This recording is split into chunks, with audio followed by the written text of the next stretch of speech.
How's it going, guys? This is not one of my regular what ifs. This is somewhat of a new what if. I'm gonna be entirely honest with you. The reason I'm doing this what if right now is because I didn't actually feel like doing any of the other what ifs on my channel at the moment. And I just felt like I needed to get something out to you guys. I couldn't do a what if yesterday because I was busy.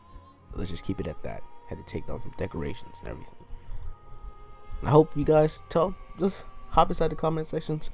Tell me what you got for Christmas. Like the video. Anyway, I got 2 pairs of shoes and some money. Well, actually, 3.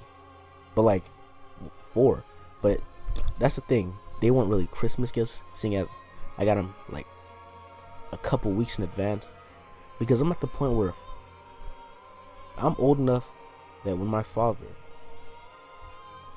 he took me to the mall with my other brother, we just got what we wanted.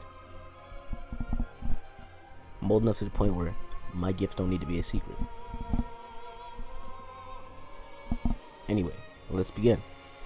We start this with off with King Vegeta arriving on Frieza's space station. However, before he does this, there's actually kind of a change compared to the original. Vegeta actually sends his son to a planet with low power levels to hide out, basically.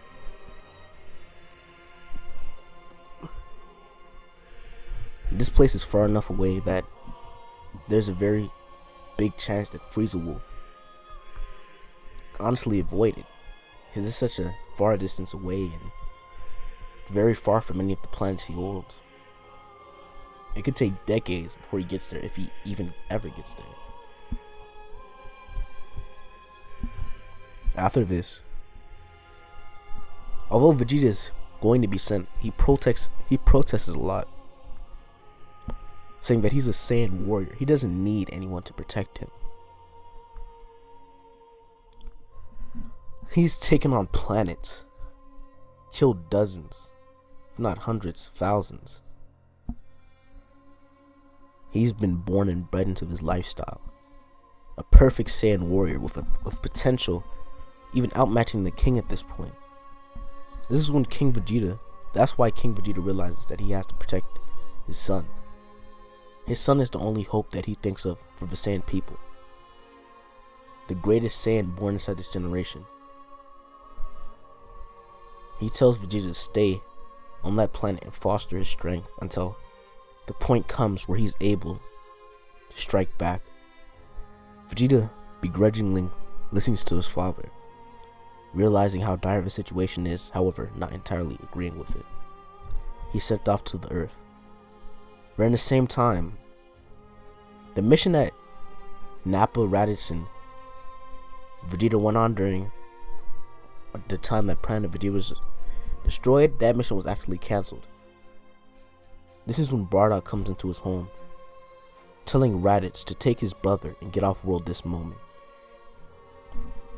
Raditz doesn't know what's going on. He tells him that he doesn't know why, but he feels like something bad is going to happen. Raditz leaves the planet with his brother Kakarot, onto one of the other Frieza-owned planets. Yes, this means that Goku's going to be brought up inside the Frieza Force. Okay. This is when we cut to Earth, with Vegeta arriving there. Vegeta's at this point he's older than Goku, and he was actually alive and doing missions at the time that planet Vegeta was destroyed, so he's pretty intelligent, although he's still kind of a kid. When he arrives on the planet, he's greeted by Grandpa Gohan. Vegeta sees this inferior being ask him if he needs help, but he decides that he shouldn't just be killing everyone, because he doesn't know how long he'll be here, and it'd probably be inside his best interest if he didn't have the entire planet gunning for his death. So he ignores the old man, telling him he's fine, and picks up his space pod and walks off into the mountain. Gohan follows him. But Vegeta even flying, this surprises Gohan.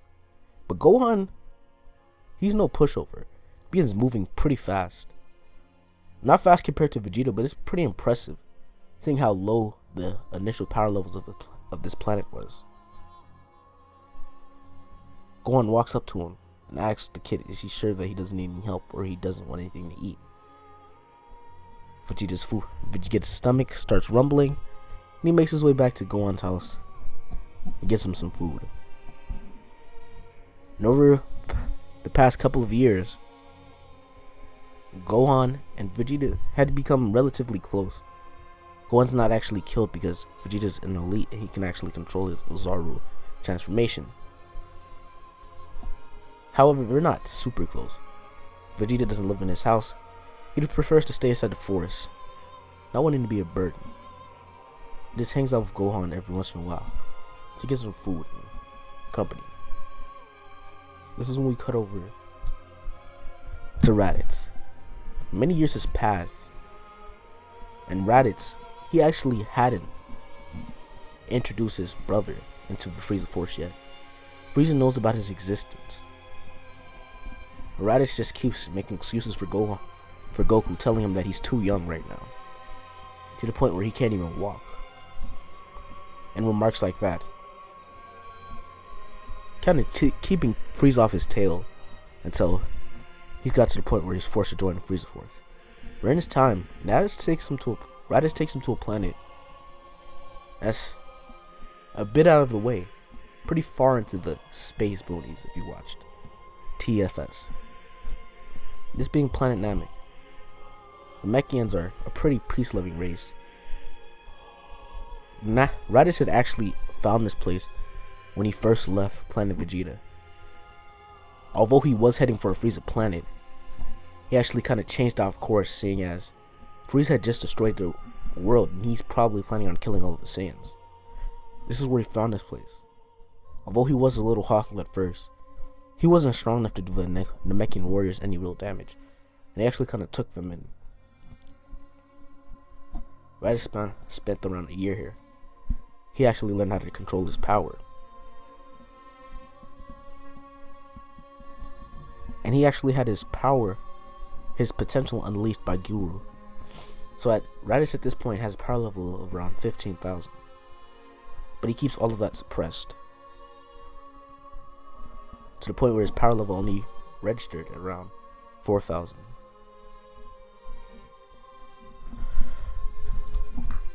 Goku has a much more hands-on training process. He's kept here for the majority of his childhood, being trained by the Namekians and actually making pretty good friends with Nail. Raditz comes and trains every once in a while, so we're gonna get down the line. But before we do that, we're skipping back to Vegeta. Vegeta at this point, years has passed, and he's actually trained with Grandpa Gohan. If Gohan even becoming stronger, just from the raw strength of Vegeta. And Vegeta actually growing somewhat of a soft heart. Bulma comes for Dragon Ball.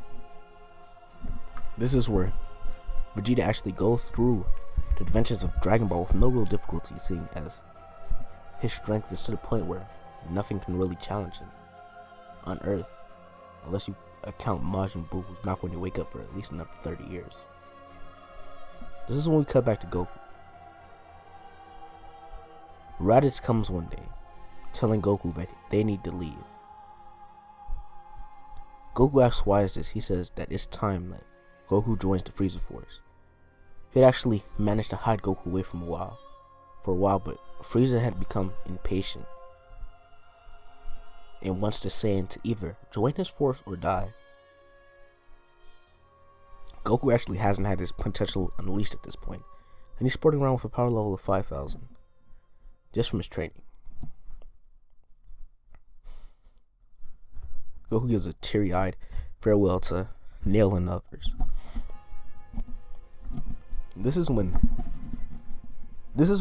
Raditz meets up with Nappa. Nappa at this point is actually more independent. He doesn't really rely or protect Vegeta, seeing as far as he's concerned, Vegeta's dead. He's his own person. and actually pretty good guy. Raditz even thinking of him as a mentor, to the point where Raditz trusts him so much he actually told Nappa where Kakarot was located.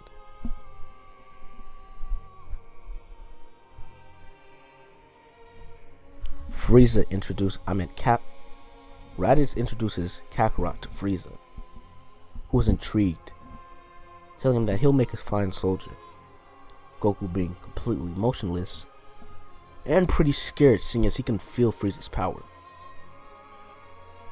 Just a massive gap between everything he's ever felt. He's actually frozen in place. He only stops when he's taken away by Raditz.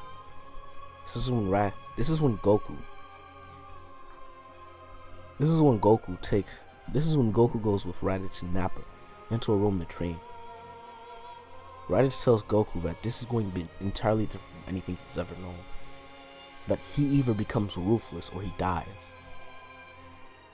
Goku's pretty caught off guard by this, but Raditz says that he'll show him that he has no choice but to become a monster to survive. Goku just says he doesn't want to do that. This is when Nappa and Raditz lunge at Goku, them basically beating the hell out of him as a form of training and to toughen him out. And it continues like this for months, even years. To the point where Goku's actually quite a brash Saiyan, going on Nappa and Raditz for their missions, with them getting increasingly harder. To the point where every single mission they go on, the trio nearly dies. Goku showing his grit as a Saiyan and his potential. He rises past the ranks and even goes to the point where he's actually leading the three of them. The two of them realize that Goku is stronger than him and he has more potential. So he leads the force. Well, in strength only. The older two Saiyans, they do all the strategizing. But as far as Frieza's concerned, he's the leader because he's the strongest. That's where we're going to end this part. Goku and the rest of the Saiyans will be going to We'll be going to Earth the next part. If you guys want the next part, it's up to you guys. If you guys want the next part, I kind of like. It depends on how the video is going to do. It depends on the views inside the first hour. I know it's going to be a good video if it gets over 35 views in the first hour. The Broly video did very good. It got 50 views in the first hour. And the first part is around 200 or so. It's been less than a week. Anyway, that's the end of this part. Thank you guys. Goodbye.